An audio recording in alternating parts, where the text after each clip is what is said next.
La forêt où le temps s'arrête. Une anomalie jamais expliquée. Bonjour à tous.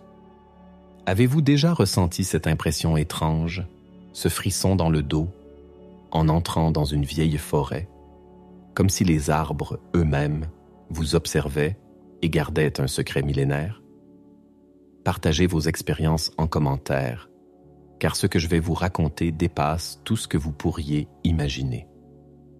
Je m'appelle Julien Donnel et je suis journaliste d'investigation, ou du moins, je l'étais avant que cette histoire ne consume ma carrière et ma vie. Tout a commencé par une simple coupure de presse archivée, datant de 1982, trouvée par hasard lors de recherches sur des zones rurales dépeuplées en France. L'article, laconique, mentionnait la mise en place d'un périmètre de sécurité permanent par l'armée autour d'une parcelle de la forêt d'Ombrefaille, près du village quasi-fantôme de Roche-Cendre, dans les contreforts du Massif central. La raison officielle, risque de contamination géologique non spécifiée. Une formule vague, bureaucratique, conçue pour ne rien dire et clore toute discussion. Mais quelque chose clochait. Aucune activité sismique notable dans la région, aucune exploitation minière connue, aucune usine chimique. Juste une forêt, dense et ancienne. Intrigué, j'ai commencé à creuser. Les archives locales étaient étrangement silencieuses. Les registres municipaux de Roche-Cendre présentaient des lacunes pour les années 1980 à 1945. C'était comme si on avait délibérément effacé une partie de la mémoire du village. J'ai donc décidé de me rendre sur place. Roche-Cendre était aussi lugubre que son nom le laissait présager. Une poignée de maisons en pierre grise, des toits d'ardoise moussue et un silence pesant, à peine troublé par le vent s'engouffrant dans la rue principale. Les quelques habitants, pour la plupart des personnes âgées au visage buriné par le temps et les secrets, se sont montrés méfiants, presque hostiles. À la mention de la forêt d'Ombrefaille, leurs portes se fermaient et leurs regards devenaient fuyants. Ils l'appelaient le goulot qui avale le temps. Après 3 jours de tentatives infructueuses, j'ai enfin trouvé une brèche. Un vieil homme nommé Antoine, ancien garde-chasse, a accepté de me parler, non sans avoir longuement soupçonné ma détermination. Il m'a donné rendez-vous dans le cimetière du village, un lieu où, selon lui, les morts parlent plus que les vivants. Assis sur une tombe érodée, il m'a raconté la véritable histoire.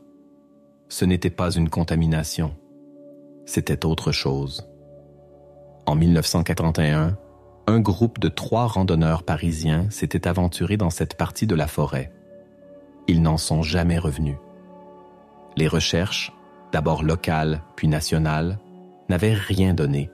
Puis, 6 mois plus tard, un chasseur avait retrouvé leur campement, à moins de 2 kilomètres de l'orée du bois. La tente était montée, les sacs de couchage à l'intérieur. Dans une glacière, la nourriture était parfaitement fraîche.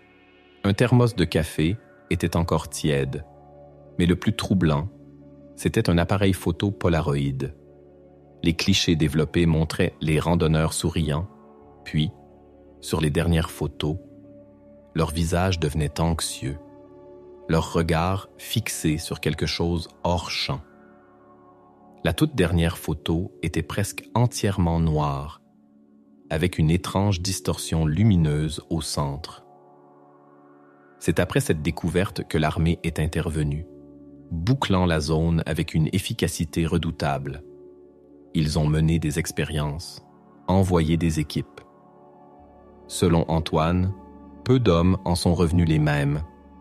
Certains avaient vieilli prématurément, d'autres semblaient perdus, confus, leurs récits incohérents. Ils parlaient d'un silence absolu, d'une lumière stagnante, de montres qui s'arrêtaient net. Pour me prouver ses dires, Antoine m'a conduit à sa grange. Dans un coffre en bois, Il conservait des reliques de cette époque. Il en a sorti un journal, Le Monde, daté du 17 octobre 1941, retrouvé près du campement des randonneurs. Il me l'a tendu. Le papier était souple, presque neuf. Pas de jaunissement, pas la moindre odeur de moisi. Il semblait avoir été imprimé la veille. Antoine m'a regardé droit dans les yeux. Ce journal est resté 6 mois dans le goulot. Là-bas, le temps ne s'use pas. C'est nous qui l'use quand on en sort. Ce journal, je l'ai encore. Il est sur mon bureau pendant que j'écris ces lignes. Et chaque fois que je le regarde, je ressens le même vertige. Ce n'était que le début de mon obsession, le premier pas dans une histoire qui allait remettre en question ma perception de la réalité, de l'espace et surtout du temps. La question n'était plus de savoir si la rumeur était vraie, mais de comprendre la nature de cette anomalie. Et pour cela, il n'y avait qu'une seule solution, y aller moi-même. Ma décision était prise. Malgré les avertissements d'Antoine, dont le visage se fermait à chaque fois que j'évoquais l'idée de franchir le périmètre, je devais voir de mes propres yeux. Il a finalement cédé, non pas par conviction, mais par une sorte de fatalisme résigné, comme s'il savait que m'en dissuader était impossible. « Si tu y vas, tu n'y vas pas seul », a-t-il grogné.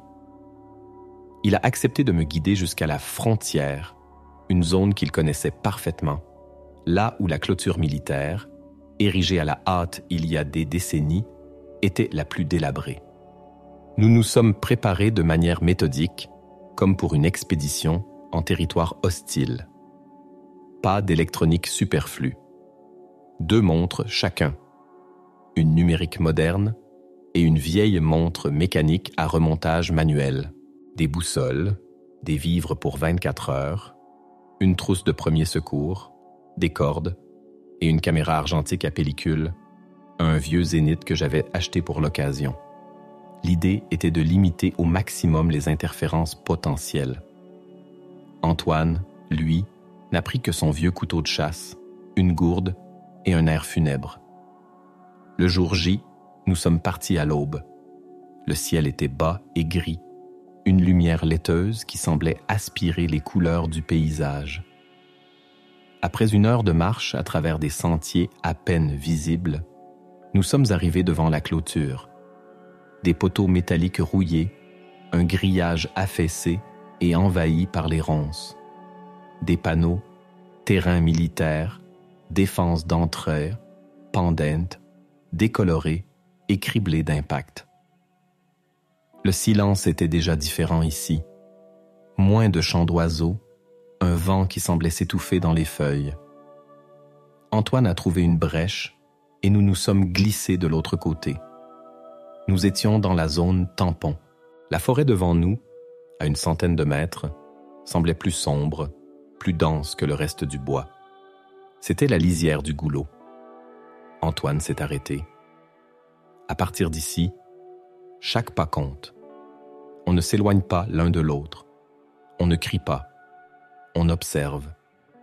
Et au moindre doute, on fait demi-tour. Compris? J'ai hoché la tête, le cœur battant. La première chose qui m'a frappé en pénétrant sous le couvert des arbres, ce n'est pas un son, mais son absence. Un silence total, profond, presque physique. Le son de nos pas sur le tapis de feuilles mortes semblait absorbé, étouffé. Même ma propre respiration me paraissait lointaine. La deuxième chose fut la température. Elle a chuté de plusieurs degrés en l'espace de quelques mètres. Un froid humide, stagnant, qui n'avait rien à voir avec la météo extérieure. L'air était immobile. Aucune feuille ne bougeait. C'était comme entrer dans une crypte. J'ai regardé mes montres. La numérique affichait des segments de chiffres erratiques avant de s'éteindre complètement. La mécanique, elle, continuait de trotter, imperturbable. Antoine m'a montré la sienne. Le même phénomène. Nous avons avancé lentement, sur 50 de mètres, La végétation était étrange. Les arbres, des chênes et des êtres centenaires semblaient en parfaite santé, mais il n'y avait aucune trace de vie animale. Pas d'insectes, pas de toiles d'araignée, pas même de la mousse ou des champignons sur les troncs, ce qui est une aberration biologique. Le sol était un tapis uniforme de feuilles mortes, si parfaitement conservées qu'elles semblaient être tombées la veille, alors qu'elles devaient former une couche épaisse de plusieurs années. Antoine a alors sorti de son sac une pomme rouge et brillante. Il l'a posée sur une souche bien visible. On va la laisser là. On revient sur nos pas, on attend 1 heure et on revient la voir. Nous avons fait demi-tour, le silence oppressant nous raccompagnant jusqu'à la lisière. De retour à l'air libre, le son est revenu d'un coup, brutalement, comme si on m'avait retiré du coton des oreilles. Le chant d'un pinson m'a paru assourdissant. Ma montre numérique s'est rallumée, affichant 1 heure erronée avant de se resynchroniser péniblement. Nous nous sommes assis, sans parler, guettant la trotteuse de nos montres mécaniques. L'heure qui a suivi a été l'une des plus longues de ma vie. Le monde normal, avec ses bruits et son chaos léger, me semblait maintenant fragile, précaire. Je ne cessais de regarder cette ligne d'arbres sombres, cette frontière invisible entre 2 réalités. Quand les 60 minutes se sont écoulées, nous sommes retournés à l'intérieur. Le silence nous a de nouveau avalés. Nous avons atteint la souche. La pomme était là, intacte, rouge, brillante, comme si nous venions de la poser. Pas la moindre trace d'oxydation, pas un seul moucheron attiré par le sucre. Elle était comme figée dans un instant éternel. C'est à ce moment que j'ai compris. Ce n'était pas juste une histoire, ce n'était pas une légende, c'était un fait physique, tangible et terrifiant. Nous étions restés à peine 10 minutes à l'intérieur, mais en sortant, la montre mécanique d'Antoine et la mienne affichaient un décalage de près de 3 secondes. C'était infime, impossible. Mais c'était là. Une anomalie infime, la promesse d'un chaos bien plus grand si l'on s'aventurait plus loin, plus longtemps. Le retour au village s'est fait dans un silence chargé de nouvelles questions. Le décalage de 3 secondes sur nos montres mécaniques était une preuve dérisoire et pourtant monumentale. Antoine était plus sombre que jamais. « Tu as vu maintenant? C'est une verrue sur le monde, ce bois. Faut pas y toucher. » Mais pour moi, c'était le contraire. Cette première incursion n'avait fait qu'attiser ma curiosité jusqu'à l'obsession. Je passais mes nuits à éplucher mes notes, à relire les rares documents que j'avais pu trouver. Le rapport militaire initial que j'avais obtenu via une source confidentielle était lourdement censuré, mais quelques termes techniques avaient survécu au coup de marqueurs noirs. Fluctuations gravimétriques locales, distorsion temporelle à faible amplitude, échec des horloges au césium. C'était du jargon, mais cela confirmait que les premières équipes scientifiques avaient mesuré quelque chose de concret, quelque chose qui défiait les lois de la physique connue. J'ai décidé de recontacter les habitants de Roche-Cendre, mais cette fois, mon approche était différente. Je n'étais plus le journaliste curieux, j'étais celui qui était entré. Cette information s'est répandue comme une traînée de poudre dans le petit village. Lentement, les langues ont commencé à se délier.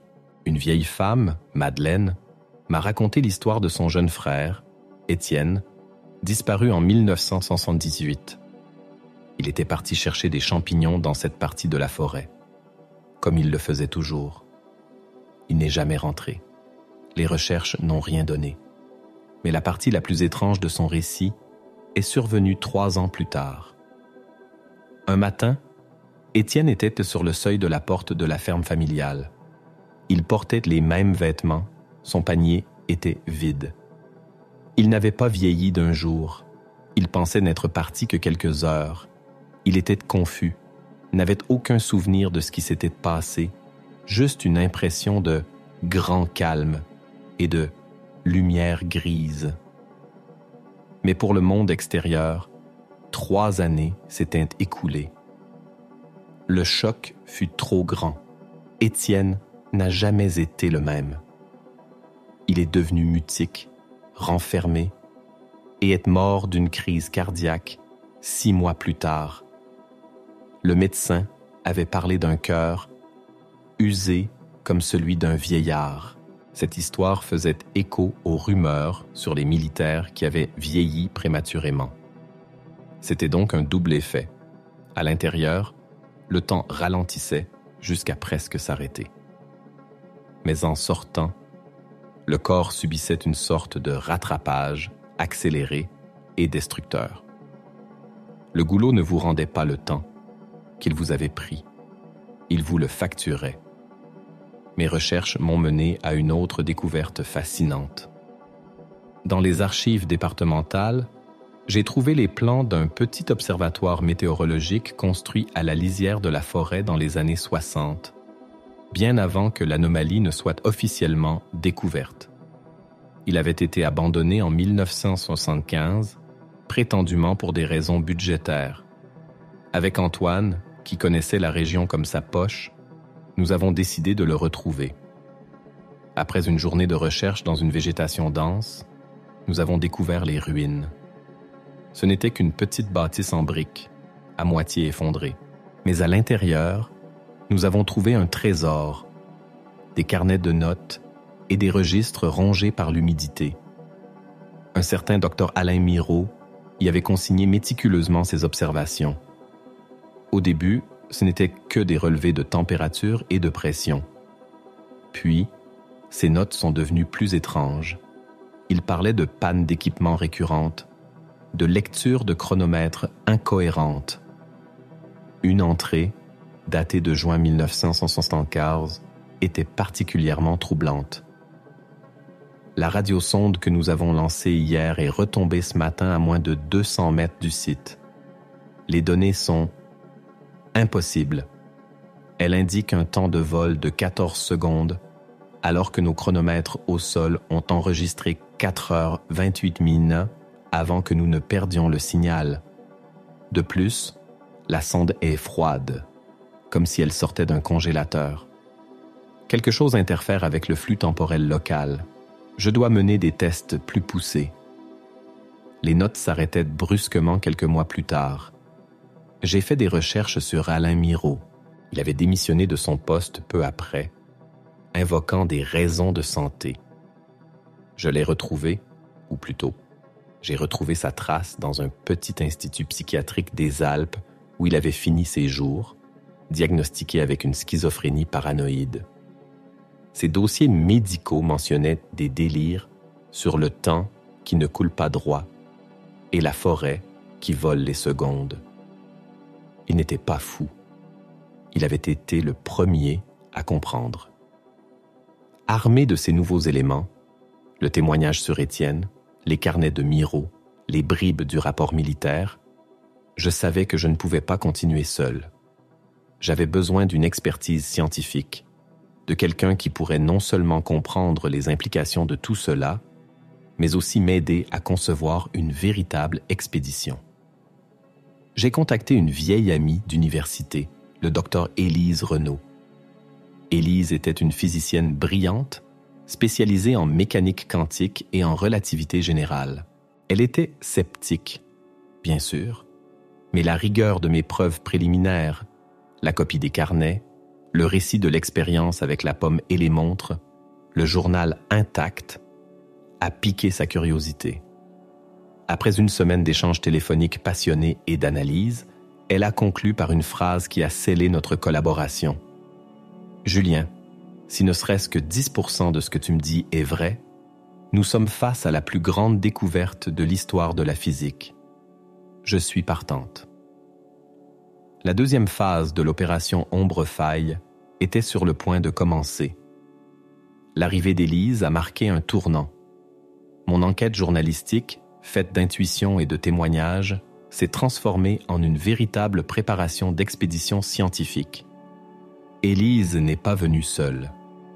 Elle a utilisé ses contacts pour se procurer du matériel de pointe, emprunté discrètement à divers laboratoires universitaires sous des prétextes fallacieux.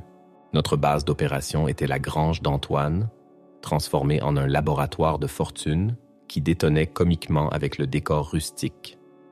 Sur des établis en bois brut reposaient des équipements d'une valeur inestimable. 2 horloges atomiques portables au rubidium, plus petites que des boîtes à chaussures, mais d'une précision diabolique. Un gravimètre ultrasensible capable de détecter les plus infimes variations du champ de gravité local, un spectromètre de masse portable pour analyser la composition de l'air, et des dosimètres pour mesurer tout type de radiation. Élise avait également insisté pour que nous portions des combinaisons environnementales légères, non pas pour nous protéger d'un contaminant biologique, mais pour isoler nos propres corps de l'environnement et vice-versa, afin de ne pas fausser les mesures. Antoine regardait tout ce déploiement avec un mélange de fascination et d'effroi. Tout ça pour aller vous faire manger par le silence, marmonnait-il, tout en nous aidant à calibrer les boussoles et à préparer les rations. Il avait refusé de nous accompagner plus loin que la lisière, mais il serait notre point de contact, notre ancre dans le monde normal. Le plan était précis, presque militaire. Élise avait modélisé notre incursion. Nous devions suivre une trajectoire rectiligne vers le centre estimé de l'anomalie en plantant un piquet de repérage tous les 100 mètres. À chaque piquet, nous devions effectuer une série complète de mesures. Temps écoulé sur les horloges atomiques synchronisées, une resterait avec Antoine à l'extérieur, gravité, radiation, composition de l'air. La communication se ferait par des talkies-walkies à très basse fréquence, modifiés par Élise, dans l'espoir qu'ils puissent percer le mur de silence. Notre objectif n'était pas d'atteindre un point précis, mais de collecter des données jusqu'à ce que l'anomalie devienne trop forte ou que l'environnement devienne trop dangereux. La durée prévue à l'intérieur, 4 heures, temps subjectif. Le jour du départ, l'atmosphère était électrique. Nous étions 3, Élise, moi et un jeune doctorant d'Élise, Léo, un garçon solide et pragmatique chargé de la logistique et de la sécurité. En enfilant ma combinaison, je me sentais à la fois comme un astronaute et un soldat partant pour une mission sans retour. Antoine nous a serré la main à la lisière, le regard grave. « Faites attention à vous. Si vous n'êtes pas revenu dans 8 heures, temps d'ici, j'alerte qui de droit, et tant pis pour les conséquences. » Nous avons synchronisé nos montres une dernière fois. L'horloge atomique de référence a été activée dans la base d'Antoine. Puis, nous avons franchi la frontière invisible. Le silence, le froid. Cette fois, j'y étais préparé. Mais l'effet était tout aussi saisissant. Élise a immédiatement commencé à prendre des mesures. « Incroyable !» a-t-elle murmuré dans l'intercom, sa voix légèrement métallique. La pression atmosphérique et l'hygrométrie sont stables, mais la température a chuté de 6 degrés Celsius sur moins de 2 mètres. C'est thermodynamiquement absurde. Nous avons planté le premier piquet. Synchronisation des horloges. Déjà un décalage. Infinitésimal, de l'ordre du microseconde, mais bien réel. Le gravimètre, lui, commençait à s'affoler, indiquant une légère mais anormale augmentation de la gravité, comme si le sol sous nos pieds devenait plus dense. 100 mètres plus loin, deuxième piquet. Le décalage temporel était maintenant de plusieurs millisecondes. Le silence était encore plus profond. Léo, qui était resté silencieux jusque-là, a dit « Docteur, Julien, vous n'entendez pas ça? Nous nous sommes tus. » Au début, il n'y avait rien. Puis, je l'ai perçu. Ce n'était pas un son, mais une absence de son si parfaite qu'elle créait une sorte de vibration à très basse fréquence, à la limite de l'audible. C'était comme entendre le bruit de fond de l'univers, mais en négatif. Piquet numéro 3. 300 mètres à l'intérieur. Le décalage se comptait maintenant en secondes entières. Le gravimètre indiquait une valeur qui ne devrait exister qu'au sommet d'une montagne très dense. Les particules alpha et bêta sont à 0, annonça Élise. Pas de radiation ionisante, mais regardez le spectromètre. La composition de l'air change. Moins d'azote, moins d'oxygène, et une augmentation de l'argon et d'autres gaz nobles. C'est comme si l'air était plus vieux, primordial. C'est là que j'ai remarqué un autre détail, la lumière. Elle ne semblait plus venir du ciel. Elle filtrait à travers les feuilles, certes, mais elle paraissait émaner de l'air lui-même, une lueur grise, uniforme, sans source apparente. Il n'y avait pas d'ombre sous les arbres, seulement des zones de pénombre diffuse. Nous progressions dans un décor de tableau, figé et irréel. Au piquet numéro 4, Léo a lâché un juron étouffé. Il pointait sa boussole. L'aiguille ne tournait plus follement. Elle pointait fermement vers un point situé droit devant nous, ignorant complètement le pôle magnétique terrestre. Le centre de l'anomalie générait son propre champ, puissant et directionnel. Nous étions à 400 mètres de la lisière et nous avions déjà violé 4 lois fondamentales de la physique. Le talkie-walkie a grésillé. C'était la voix hachée d'Antoine. Ici, Baise, vous me recevez? Votre signal faible. Élise a répondu, mais nous ne savions pas s'il nous entendait. Le lien avec le monde extérieur s'amenuisait. Nous étions seuls, à la dérive sur un océan de temps stagnant. Nous avons continué notre progression, le sentiment d'irréalité s'intensifiant à chaque pas. Au 5e piquet, à un demi-kilomètre de la lisière, l'anomalie était devenue la norme de notre nouvel environnement. Le décalage temporel avec l'horloge d'Antoine, que nous pouvions encore capter par bribes de données transmises, était maintenant de plusieurs minutes. Pour chaque minute qui passait pour nous, près de 10 s'écoulaient pour lui. Le gravimètre affichait des valeurs si élevées qu'Élise a dû le recalibrer, pensant à une défaillance. Ce n'en était pas une. Nous étions dans un puits de gravité. Nos corps auraient dû se sentir plus lourds, mais curieusement, ce n'était pas le cas. C'était comme si les lois de la biologie elles-mêmes s'adaptaient à cette nouvelle physique. La vibration à basse fréquence, ce silence sonore, était maintenant omniprésente, une pression constante sur nos tympans et nos esprits. C'est à ce moment que Léo a fait une remarque qui nous a tous glacés. « Regardez nos traces. » Nous nous sommes retournés. Les empreintes de nos bottes, si nettes sur le tapis de feuilles mortes quelques mètres derrière nous, étaient en train de s'effacer. Non pas comblées par le vent ou des débris, puisqu'il n'y en avait pas, mais elles semblaient se lisser, se fondre à nouveau dans le sol, comme si la forêt digérait activement notre passage, effaçant la preuve de notre intrusion. Le temps ici ne faisait pas que ralentir. Il semblait posséder une sorte d'homéostasie, une volonté de revenir à son état initial, imperturbable. Élise, malgré la tension palpable, était dans un état d'excitation scientifique intense.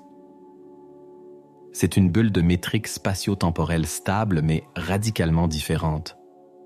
Une singularité locale, non effondrée.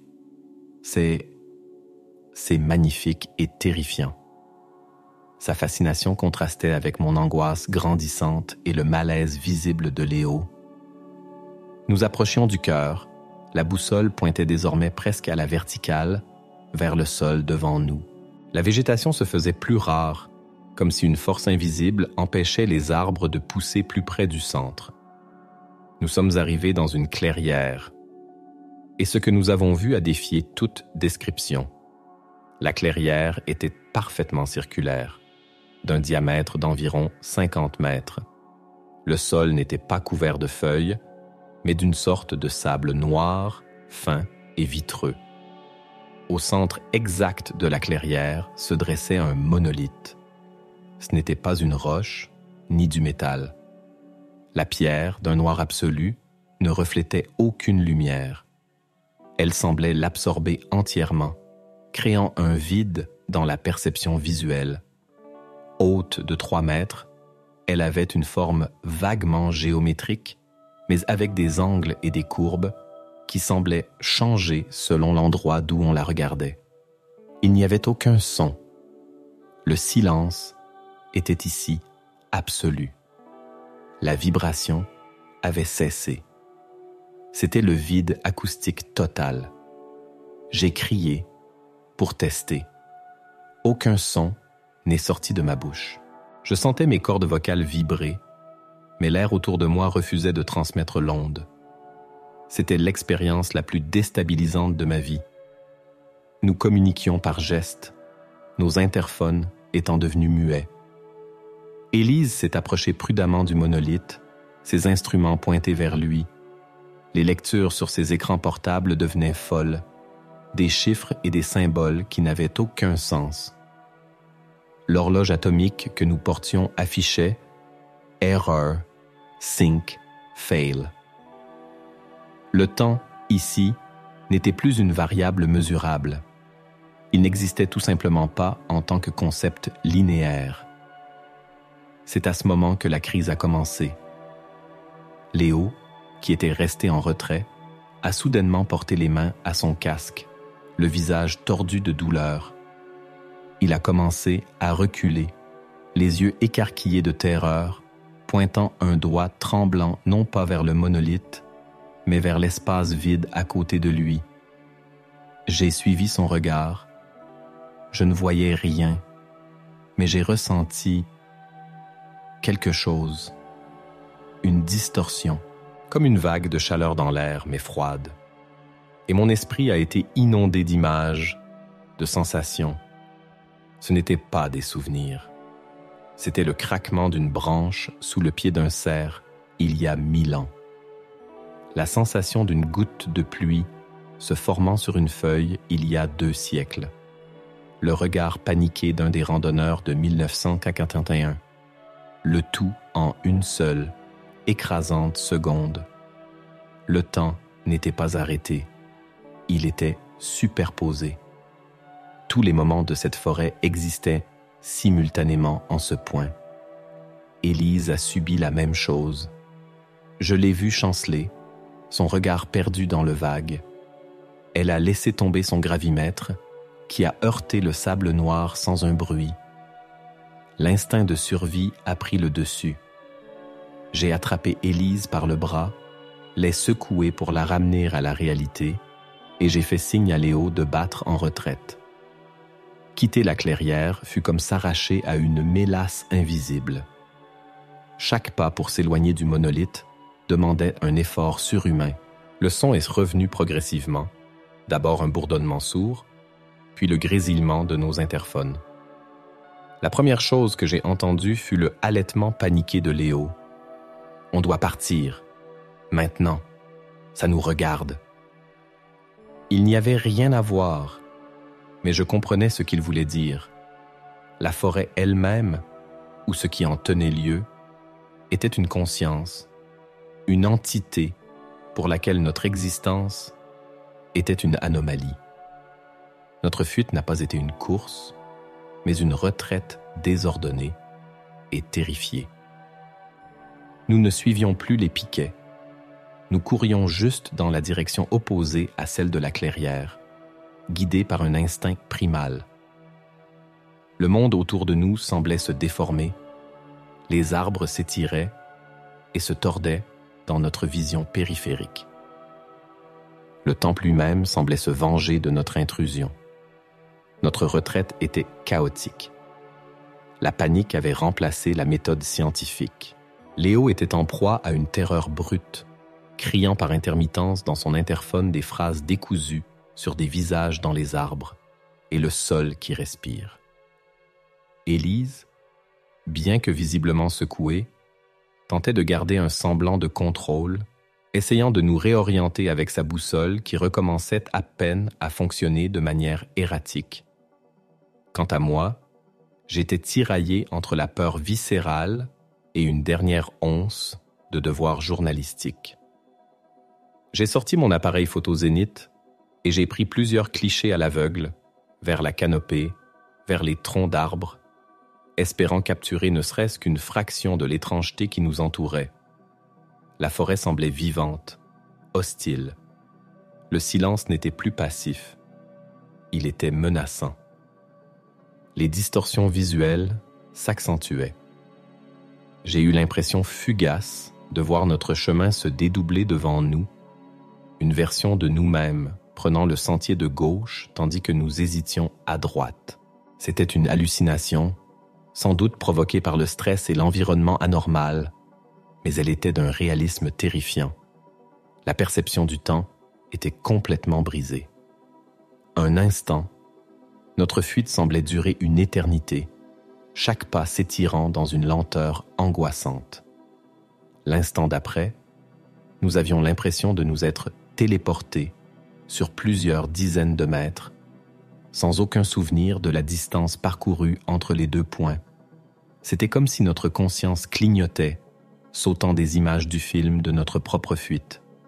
Le piquet, numéro 3, a crié Élise, sa voix nous sortant de notre torpeur collective. Nous l'avions retrouvé par pur hasard. C'était notre fil d'Ariane, notre seule chance de retrouver le chemin de la sortie. À partir de là, notre fuite est devenue plus ordonnée. Nous nous sommes forcés à nous concentrer, cherchant frénétiquement le piquet suivant dans cette lumière grise et sans ombre. Chaque repère retrouvé était une petite victoire, un pas de plus vers le monde réel. Le froid semblait s'intensifier, mordant à travers nos combinaisons. J'ai regardé le thermomètre de mon bracelet. Moins 5 degrés Celsius.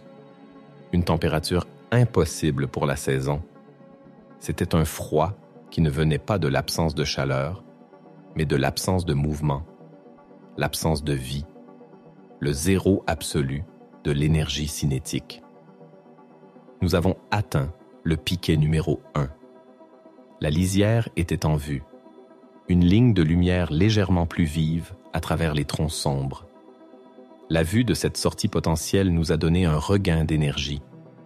Nous avons couru, trébuchant sur les racines, ne nous souciant plus de rien d'autre que de franchir cette frontière. Sortir de la forêt a été une expérience aussi brutale que d'y entrer. Nous avons basculé du silence absolu au vacarme, assourdissant du monde normal en une seule enjambée. Le chant des oiseaux, le bruissement du vent dans les feuilles, tout nous a frappés avec la violence d'une explosion sonore. La chaleur et l'humidité de l'air nous ont enveloppés. Nous nous sommes effondrés sur le sol, haletants, arrachant nos casques pour respirer l'air familier. Antoine était là. Il n'était pas assis à attendre. Il faisait les 100 pas, le visage ravagé par l'inquiétude.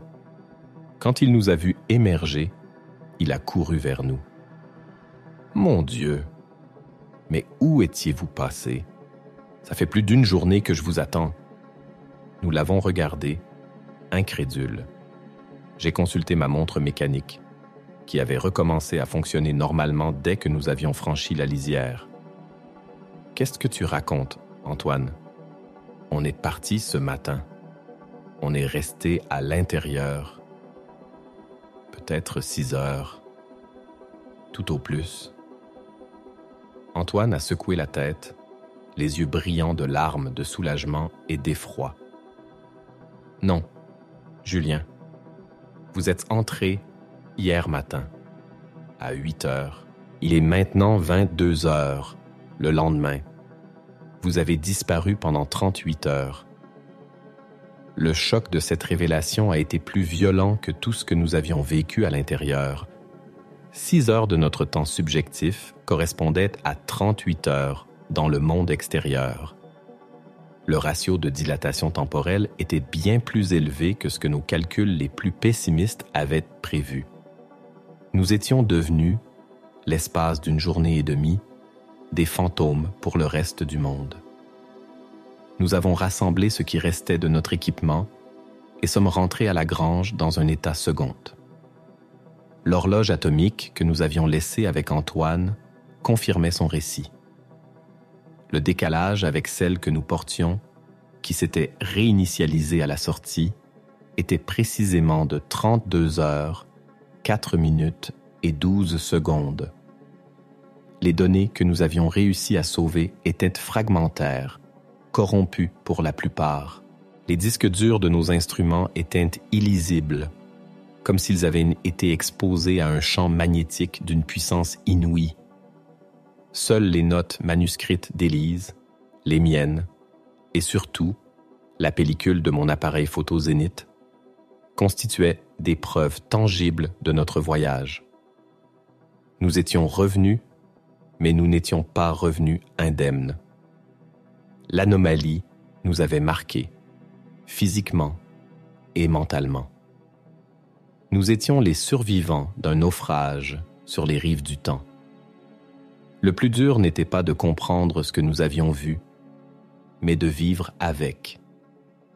Le retour à la normalité n'a jamais eu lieu. Comment reprendre le cours de sa vie quand on a la preuve tangible que la fondation même de notre réalité, le flux constant et universel du temps, est une simple convention locale?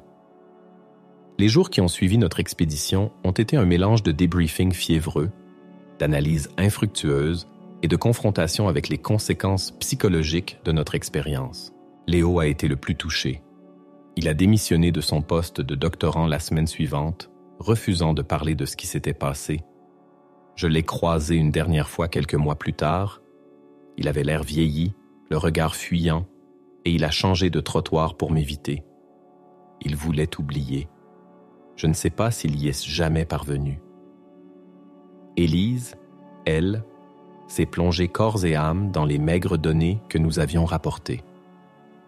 Elle a passé des semaines à tenter de construire un modèle théorique qui pourrait expliquer la coexistence d'un puits gravitationnel intense, sans masse correspondante et d'une dilatation temporelle aussi extrême. Ces équations aboutissaient toujours à des singularités, des infinis, des impasses mathématiques. Elle a publié un article, anonymement, dans une revue théorique de second plan, un texte cryptique qui parlait d'îlots de métrique spatio-temporelle alternative, sans jamais mentionner le lieu ni les circonstances. L'article a été considéré comme une simple expérience de pensée, une curiosité mathématique, et a été rapidement oublié par la communauté scientifique. Elle m'a avoué un soir, la voix lasse, que la science actuelle n'avait tout simplement pas les outils pour comprendre le goulot. C'était comme demander à un homme des cavernes d'expliquer le fonctionnement d'un microprocesseur. Quant à moi, j'ai tenté de faire mon travail de journaliste. J'ai écrit l'article de ma vie, un récit détaillé, factuel, étayé par les témoignages, les copies des carnets de Miro, les analyses d'Élise et surtout, les photos. J'ai développé la pellicule de mon Zénith avec une fébrilité presque religieuse. La plupart des clichés étaient voilés, surexposés ou complètement noirs. Mais quelques-uns étaient exploitables. Ils montraient la forêt, grise et sans ombre, comme je m'en souvenais.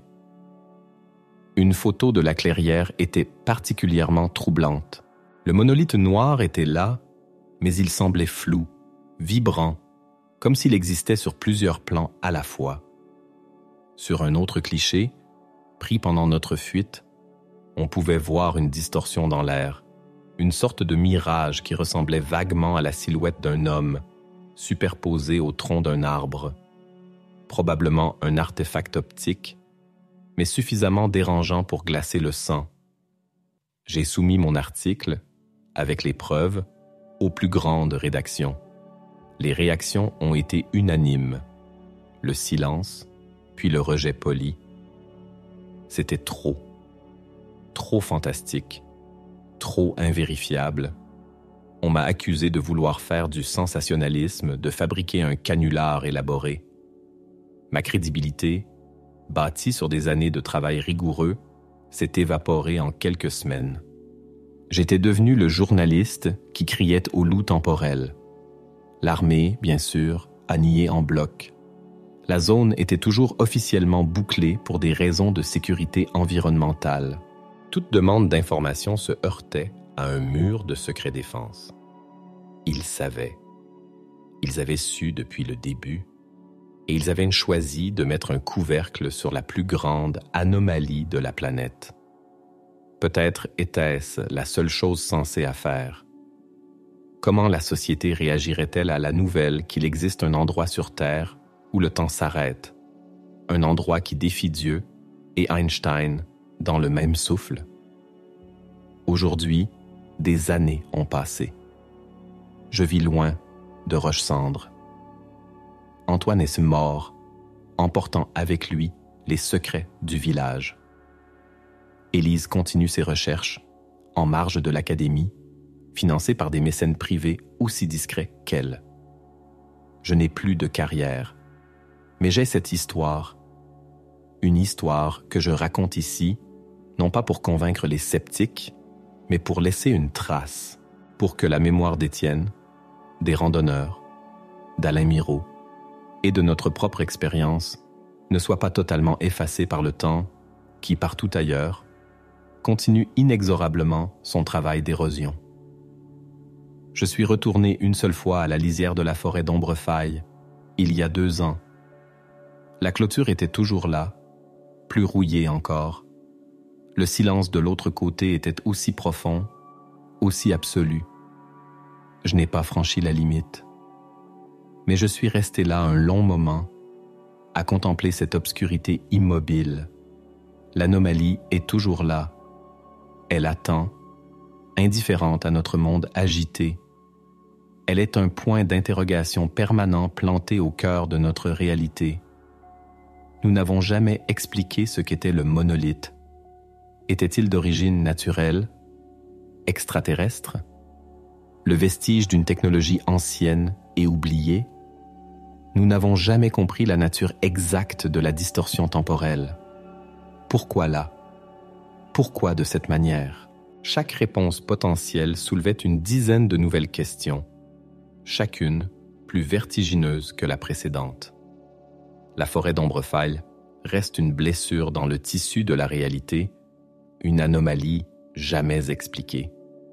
Et parfois, dans le silence de la nuit, je peux encore sentir cette vibration à basse fréquence, ce silence sonore du cœur de la forêt.